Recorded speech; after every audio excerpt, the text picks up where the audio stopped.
because the past is far stranger and far more contested than anyone ever told you. Study these monuments, worn down by centuries of wind and silence. Examine these faded photographs of faces whose names we may never know. They all carry the same quiet, unsettling question. Who decided what survived? History feels solid. It feels like fact. Dates, names, battles, empires, all neatly arranged in textbooks and documentaries, presented as though someone simply wrote down what happened. But what if that is not even close to the truth? What if history, as you know it, was never a neutral record? What if it was always a choice, a selection, a framing, a story told by specific people with specific reasons for telling it a certain way? You have probably heard the phrase, history is written by the winners. It is a satisfying idea, clean, simple, and easy to repeat. But the moment you press on it, it starts to crack.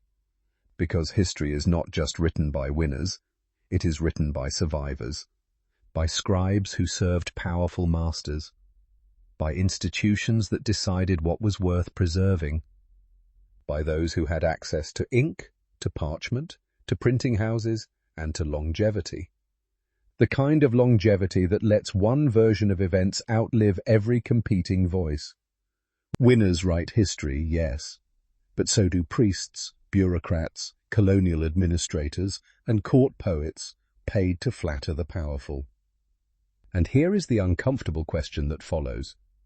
If the record was always shaped by those holding power, how much of what you accept as historical fact is actually just the loudest surviving story? That seed of doubt is worth planting and worth keeping. History was never a mirror. It was always a portrait, painted by someone with a specific view. Oral traditions carried stories across generations, passed from elders to children around fires, through songs, rituals, and carefully memorized recitations. These traditions were powerful, but they were also fragile and fluid, shifting slightly with every retelling. When early civilizations began developing writing systems, something changed permanently. Suddenly, events could be frozen in time. But here is the critical detail most people overlook. Not everyone could write. In ancient Mesopotamia, Egypt, and China, literacy belonged to a privileged few. Scribes were trained specialists, employed by temples, palaces, and ruling courts. They documented what their employers considered worth documenting. Long before modern propaganda, ancient civilizations were already masters of narrative manipulation. Egyptian pharaohs like Ramesses II didn't just build monuments. They systematically chiseled out the names and faces of predecessors they wanted erased from memory. Hatshepsut, one of Egypt's most powerful rulers, was so thoroughly scrubbed from official records after her death that historians barely knew she existed for centuries. Rome played the same game differently. Emperors practiced what scholars call damnatio memoriae, literally the condemnation of memory, officially erasing disgraced rulers from public record as if they never existed. Meanwhile, Chinese imperial dynasties employed entire bureaucracies of official historians whose primary job wasn't accuracy, it was legitimacy. Each new dynasty rewrote the previous one's story to justify their own rise to power. The uncomfortable truth is this. Narrative manipulation isn't a modern invention. It is civilization's oldest political tool, refined across thousands of years of human ambition. And survival, it turns out, was never guaranteed for everyone equally. Sometimes history disappears quietly, without a single deliberate hand raised against it. Entire cultures have vanished from the record, not because someone ordered their destruction, but because no one cared enough to preserve them. Languages spoken by thousands died when their last speakers did, carrying with them entire ways of understanding the world. Peoples who built cities, developed medicines, and mapped the stars were reduced to footnotes, or worse, to silence. The Indus Valley civilization flourished for centuries, yet we still cannot fully read their script. The Minoans left behind art and architecture, but their inner world remains largely unknown to us. Neglect, flood, fire, and time are just as effective as any emperor's decree. What we call history is not simply what happened, it is what survived, leaving future generations to reconstruct entire worlds from fragments and silence. Containing hundreds of thousands of scrolls representing centuries of accumulated human knowledge, its destruction did not happen in a single dramatic fire, but through repeated damage and neglect. What vanished with it, we will never fully know. Then came the Spanish colonizers arriving in the Americas. Bishop Diego de Landa ordered the burning of Aztec codices in 1562, destroying thousands of illustrated manuscripts containing astronomy, religion, medicine, and history. He later admitted only 28 survived. Indigenous oral histories faced a quieter but equally devastating erasure. Feeling true and being true are dangerously easy to confuse. The process is rarely dramatic. It does not usually begin with someone sitting down and deciding to lie. More often, it starts with simplification. Someone takes a complicated, messy event and distills it into something easier to repeat around a fire, in a classroom, or across a dinner table. That simplified version gets passed along. Each retelling adds a small flourish here, drops an inconvenient detail there. Over generations, the story becomes smoother, more satisfying, more certain than the original event ever actually was. And here is the dangerous part. Once enough people repeat something confidently enough, it stops being questioned. They were carefully sculpted into symbols, serving specific cultural and political needs of their time. For generations, he was painted as a tyrannical short man obsessed with conquest. But Napoleon stood around 5 feet 6 inches, average for his era. The short legend came from British propaganda designed to mock and diminish him politically. That is myth, doing exactly what it was built to do. Christopher Columbus is celebrated across the Americas as a heroic discoverer, yet he never set foot on North American soil, and the peoples already living on the lands he reached paid a devastating price for his arrival. The celebration of Columbus Day was largely constructed in the 19th century to give Italian Americans a cultural hero, not to honor historical accuracy. The danger is that we forget we are simplifying. Why do we keep accepting incomplete stories as complete truth? The answer lies deep in human psychology. Our minds are wired for narrative.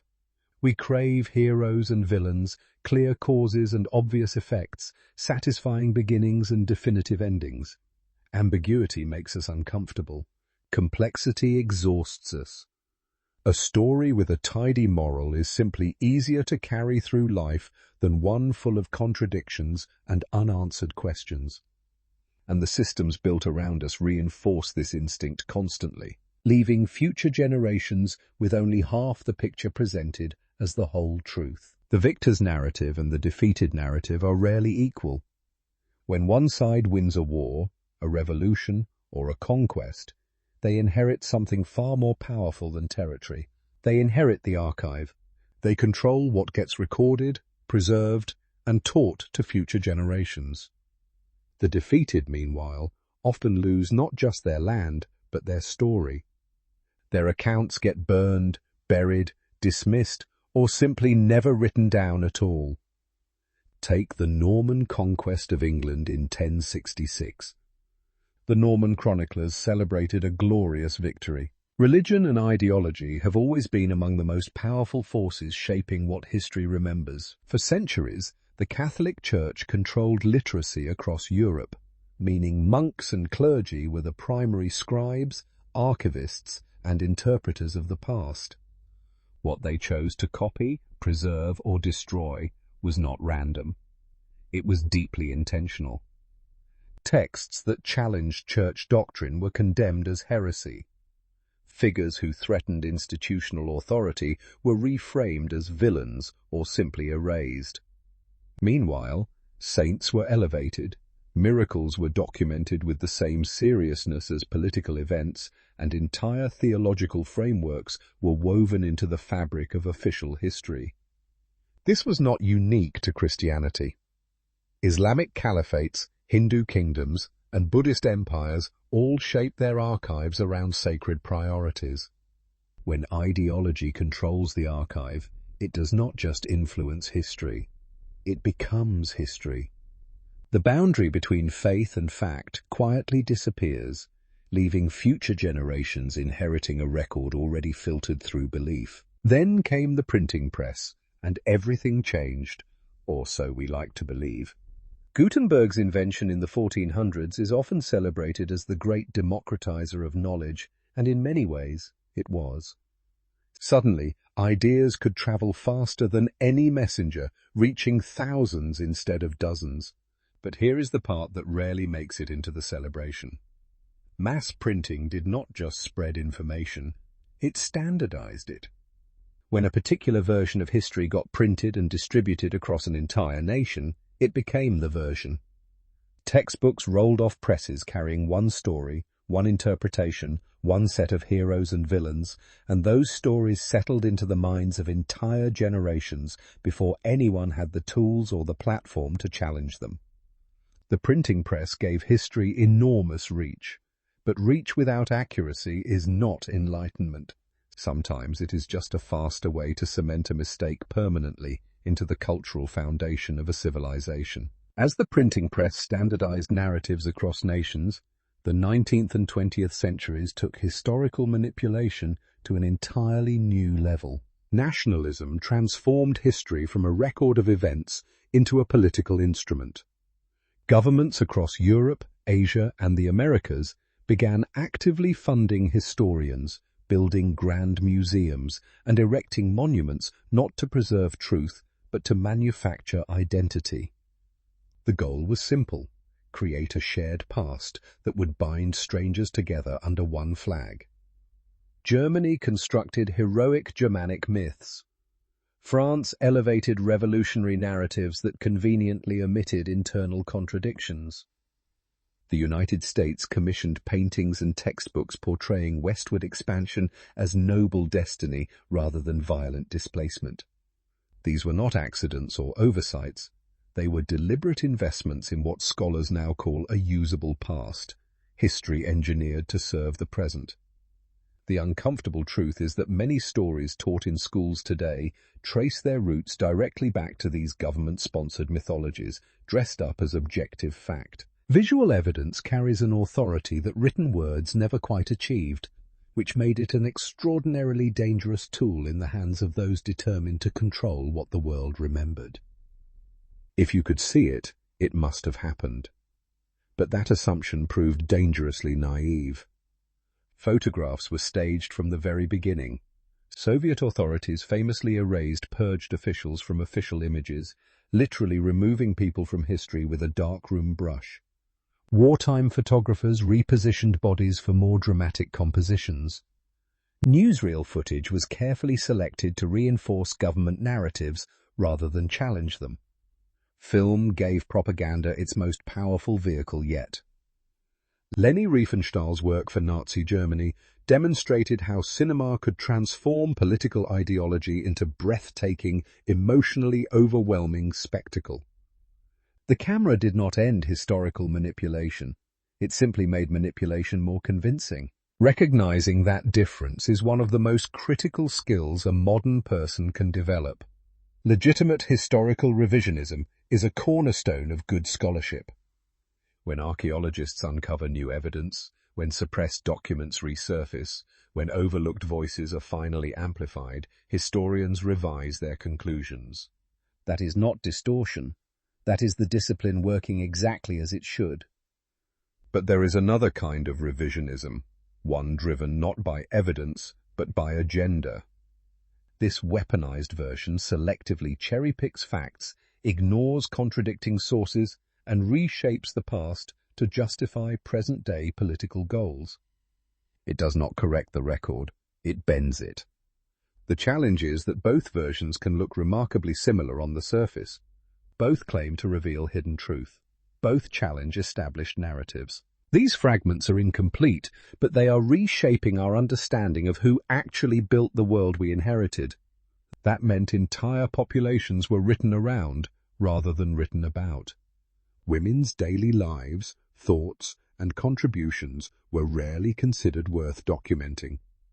Enslaved people were recorded as property, not as human beings with inner worlds and resistance strategies. Colonized populations had their own rich histories dismissed or actively destroyed by the societies that conquered them. Ordinary working people, farmers, laborers, servants, built civilizations that historians barely mentioned by name. But the silence was never total. Archaeology uncovers what documents ignored: tools, burial sites, household objects that speak volumes. Linguistics traces languages and migrations that no scribe recorded. In many ways, it made the problem dramatically harder to untangle. Never before has humanity had access to so much information. Ancient texts, declassified documents, first-hand testimonies, and scholarly research sit just a few keystrokes away. In theory, this should make truth easier to find than ever before. But the same technology that opens archives also opens floodgates. Misinformation spreads across social media platforms in seconds, reaching millions before a single fact-checker can respond. Algorithms reward engagement over accuracy, meaning sensational falsehoods often travel farther and faster than careful corrections. A fabricated historical claim can circle the globe, get screenshot, reshared, and embedded into public consciousness within 24 hours. Worse, corrections rarely catch up. It is the most honest gift you can offer to the past. Everything you have just watched was shaped by choices. Choices about which examples to highlight, which voices to center, which centuries to linger on, and which to move past quickly. No act of storytelling exists outside of perspective, and this one is no exception. History is not a clean river flowing from past to present. It is a collection of interpretations, each one carrying the fingerprints of whoever told it. Scholars disagree. Evidence gets reread. What feels like objective truth in one generation becomes a contested assumption in the next. So as you walk away from this, carry that awareness with you. It is respect for the past and for the people whose real stories deserve to finally be heard. Knowing that history is filtered, shaped, and sometimes deliberately distorted is not a reason to give up on truth. It is actually an invitation to pursue it more carefully. Engaging with history honestly means seeking multiple sources, especially those that contradict each other. It means actively listening to marginalized accounts, the voices that were pushed to the edges or buried entirely. It means learning to distinguish between what the evidence actually shows and what someone has interpreted it to mean. Those are two very different things. It also means becoming comfortable with complexity. History rarely offers clean answers. That is not disrespect for the past. That is exactly how we honor it. The manuscripts, fragile and yellowed, filled with someone's version of the truth. The monuments, worn by centuries of weather and human hands. The photographs, frozen in a single chosen moment, silent about everything just outside the frame. These are not perfect records. They never were. They are traces left by people who were limited, biased, ambitious, afraid, and deeply human, just like us. History is not a finished book sitting sealed on a shelf. It is a conversation, one that stretches back thousands of years and continues with every question we dare to ask. Each generation inherits the stories of those before them,